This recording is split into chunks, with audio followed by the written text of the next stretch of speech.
কাগজে কলমে প্রধানমন্ত্রী একজন, কিন্তু আড়ালে কলকাঠি নাড়ছেন অন্য কেউ। দেশের সবচেয়ে ক্ষমতাধর মন্ত্রণালয়গুলো এখন কার ইশারায় চলছে?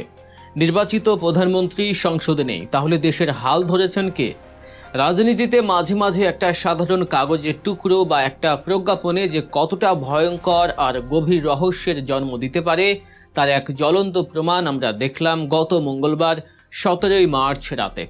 মন্ত্রী পরিষদ বিভাগ থেকে জারি করা একটি সাধারণ প্রজ্ঞাপন যেন দেশের রাজনীতিতে রীতিমতো এক ভূমিকম্পের সৃষ্টি করেছে।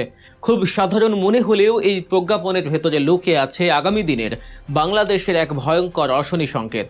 প্রজ্ঞাপনে বলা হয়েছে, ত্রয়োদশ জাতীয় সংসদে প্রধানমন্ত্রী তারেক রহমানের অনুপস্থিতিতে তার বিকল্প হিসেবে সংসদীয় দায়িত্ব পালন করবেন নির্দিষ্ট কিছু মন্ত্রী। কিন্তু সবার চোখ আটকে গেছে একটি জায়গায়।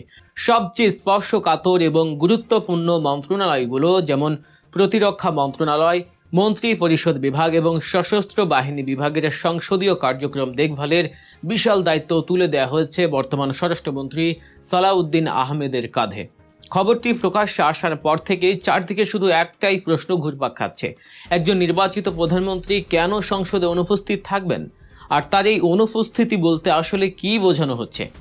সাবেক সংসদ সদস্য গোলাম মাওলা রনি এই বিষয়টি নিয়ে যে তীক্ষ্ণ মন্তব্য করেছেন তা এখন কোটি মানুষের মনের কথা। তিনি চরম বিস্ময় প্রকাশ করে বলেছেন, প্রধানমন্ত্রীর অনুপস্থিতি বলতে কি বোঝায়? What do you mean by prime minister's absence? বাংলাদেশের সংসদীয় ইতিহাসে এর আগে কখনোই কোনো প্রধানমন্ত্রী এভাবে অনুপস্থিত থাকেননি, আর তার এত বড় দায়িত্ব এভাবে আনুষ্ঠানিকভাবে অন্য কাউকে দেওয়াও হয়নি। রনি তার স্বভাবসুলভ ভঙ্গিতে খোঁচা দিয়ে বলেছেন, হায় রে ননি, এত ভালো কিন্তু ভালো না রে নগেন।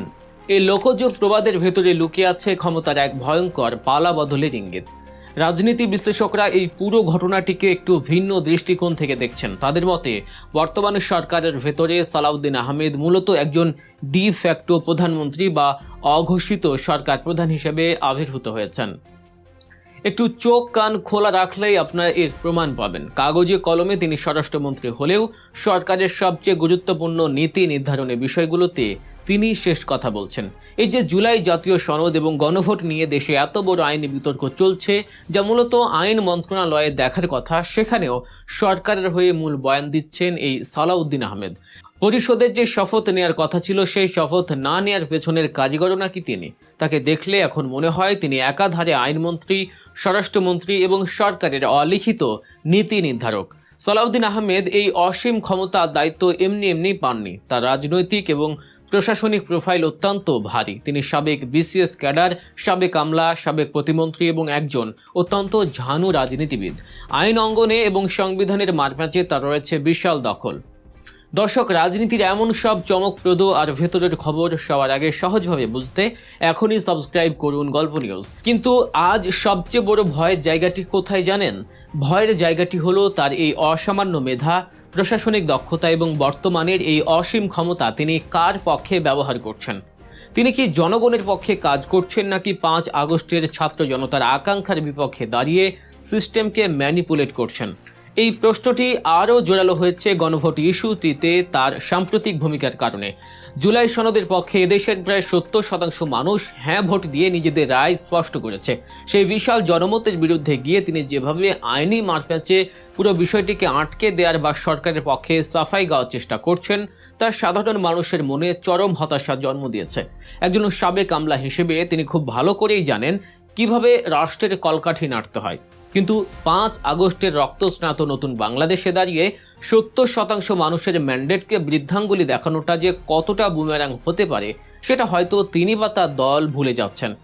তারেক রহমানের অনুপস্থিতিতে তার এই উত্থান এবং ক্ষমতার এমন নগ্ন কেন্দ্রীয়করণ আগামী দিনে সরকারকে কোন খাদের কিনারায় নিয়ে দাঁড় করায়, সেটা এখন দেখার বিষয়। ক্ষমতার দম্ভ আর ভিন্ন মতের প্রতি চরম অসহিষ্ণুতা কিভাবে একটি রাজনৈতিক দলের রন্ধ্রে রন্ধ্রে প্রবেশ করে তা বুঝতে হবে সালাউদ্দিন আহমেদকে ঘিরে ঘটে যাওয়া সাম্প্রতিক দুটি ঘটনার দিকে তাকালেই। একটু ভেবে দেখুন, এই তো কিছুদিন আগের কথা। অন্তর্বর্তীকালীন সরকারের প্রধান নোবেলজয়ী ডক্টর মোহাম্মদ ইউনূসকে প্রকাশ্যে অশালীন ভাষায় গালিগালাজ করা হয়েছিল। তখন কিন্তু দেশে কাউকে তার চাকরি হারাতে হয়নি, কাউকে রাতের আধারে গ্রেফতার হতে হয়নি। অথচ আজ ছাত্র জনতা রক্তের বিনিময়ে পাওয়া এই নতুন বাংলাদেশে স্বরাষ্ট্রমন্ত্রী সালাউদ্দিন আহমেদের বেলায় আমরা কি দেখছি? চরম অবিশ্বাস্য এবং লজ্জাজনক হলেও সত্যি যে নিজের ব্যক্তিগত কম্পিউটারে স্বরাষ্ট্রমন্ত্রীর একটি ছবি একটি ফোল্ডারে সেভ করে রাখার কারণে দেশের প্রথম সারির একটি সংবাদ মাধ্যমের একজন সাংবাদিককে চাকরি হারাতে হয়েছে। ফোল্ডারটির নাম নাকি কিছুটা অশালীন ছিল। এখানেই শেষ নয়, ক্ষমতার দম্ভ মানুষকে কতটা অন্ধ করে দেয় তার আরেকটি নগ্ন প্রমাণ হলো সোশ্যাল মিডিয়ায় সালাউদ্দিন আহমেদের একটি ব্যঙ্গচিত্র বা ক্যারিকেচারে শুধুমাত্র একটি হাহা রিয়াক্ট দেওয়ার কারণে বেসরকারি কক্সবাজার ইন্টারন্যাশনাল ইউনিভার্সিটির একজন কর্মকর্তাকে সরাসরি বরখাস্ত করা হয়েছে। ভাবতে পারেন, ক্ষমতার এমন নগ্ন অপব্যবহার কি নতুন কোনো ঘটনা? ইতিহাস কিন্তু তা বলে না। 2010 সালের একটি ঘটনার কথা স্মরণ করলে বিষয়টি আপনার কাছে আরও পরিষ্কার হয়ে যাবে। আজ থেকে প্রায় 16 বছর আগে বেগম খালেদা জিয়া তার ফেসবুকে একটি পোস্ট দিয়ে তৎকালীন আওয়ামী লীগ সরকারের চরম দলীয়করণের তীব্র নিন্দা জানিয়েছিলেন। সেই পোস্টের নিচে একজন সাধারণ নাগরিক একটি কমেন্ট করেছিলেন, যা আজকের এই 2026 সালে এসে এক অমোঘ সত্যে পরিণত হয়েছে। সেই নাগরিক লিখেছিলেন, ম্যাডাম, আপনারাও আগে একই কাজ করেছেন, তারা হয়তো একটু বেশি করছে। 15 বছর আগের সেই একটি সাধারণ কমেন্ট যেন আজ পুরো বাংলাদেশের রাজনীতির সবচেয়ে বড় আয়না। এর সোজা মানে দাঁড়ায় অতীতে বিএনপিও খারাপ ছিল, আর আজ ক্ষমতায় এসে তারা প্রমাণ করছে যে তারা এখনও খারাপই আছে।